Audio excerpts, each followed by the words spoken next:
the health minister saying that she was given the go-ahead by doctors, that she was told she didn't have to self-isolate because she had never been in contact with someone who had COVID-19. She was given the green light to do this. Now, you've kind of heard my opinion on this earlier. I don't really see what the big deal is. If we found out that she didn't know his results and she was gallivanting around shopping for wine, then yes, I could see why everyone would be outraged. But I'm not a doctor, right? I'm not a doctor. I'm not an expert. I never claimed to be. Let's bring one on right now and get some actual expertise. Dr. Raywat Deonandan, an epidemiologist and science communicator at the University of Ottawa. Thank you for coming on the show, Doctor. Thank you, as always. What is your take on this? So funny.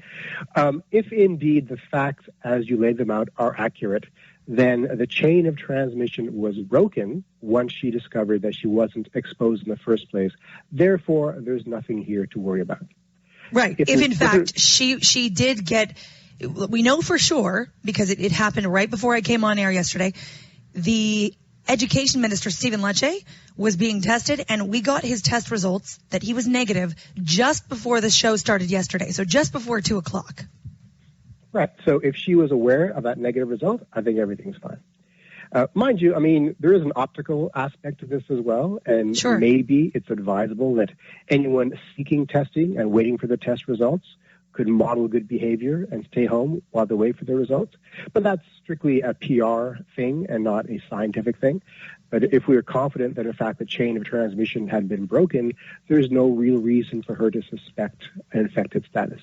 Okay, let me play devil's advocate with myself and with that opinion. Is there a possibility that she could still somehow get COVID? Because the education minister has tested negative, but he is still self-isolating under the advice of his doctor. So he's still self-isolating. What if he tests positive in a couple of days? Is it positive that she will not get coronavirus? Is there some room here for the fact that she could develop it? Slight chance, right? And it comes about because the test has a false negative rate that's never zero. So it's possible that his negative test was erroneous.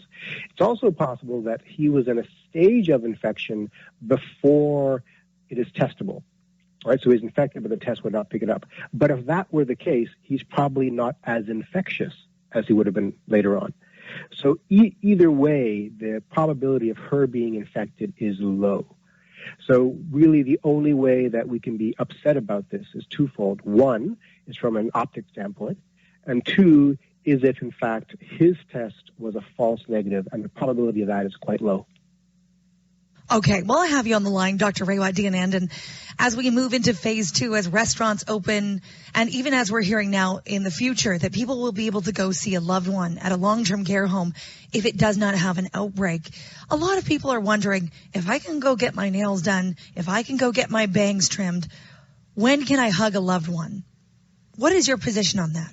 Yeah, it's crazy, right? I mean, it really underlines the fact that it's not just epidemiology driving this decision-making. It's also economics and social tolerance. For example, why can we have our housekeeper over but not our grandparent? Makes no sense except as an economic driver. But when it comes to being intimate with a loved one, and intimacy here could be a hug or a kiss, a lot of moving parts here. One is, what are we trying to stay alive for, if not for the love of our loved ones? Right? So that's why we're on this planet, is to be able to express affection to our loved ones. On the other hand, this is how this disease spreads, through intimate contact. And by intimate contact, I mean your faces close together, breathing on each other, kissing and hugging. So my advice would be, because I want to see my elderly parents as well. I haven't seen them in months. My advice would be a brief hug, wear a mask, avoid facial contact, don't breathe on each other, and be as safe as possible. But yeah, that physical contact is needed, right? We sort of need this for our mental health and our long-term wherewithal. Mm-hmm. I know, it's kind of a do-it-your-own risk activity, isn't it?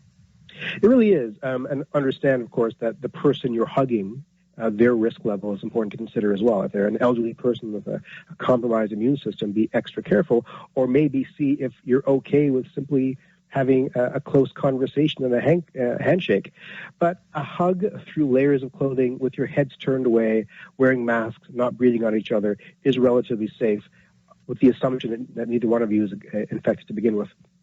And just on the long-term care homes, what did you think of that announcement today? Obviously, there are some strict limitations. One visitor has to be outside, has to be at a home that is outbreak-free. What do you think about that? Well, they need visitors, absolutely. And the people with loved ones in long-term care centers are extra motivated to be careful. You tell them what needs to be done, and they will do it. They're not these people taking this stuff for granted. So I have every faith in a person with a loved one in one of these centers doing the right thing. So everything we can do to make this possible, I'm in favor of. And right now, their restrictions seem as stringent as they need to be, and hopefully we can relax a few as the caseload diminishes further. Dr. Raywat Deonandan, thank you so much for coming on the show. We appreciate it. Thank you. Dr. Deonandan, an epidemiologist at the University of Ottawa.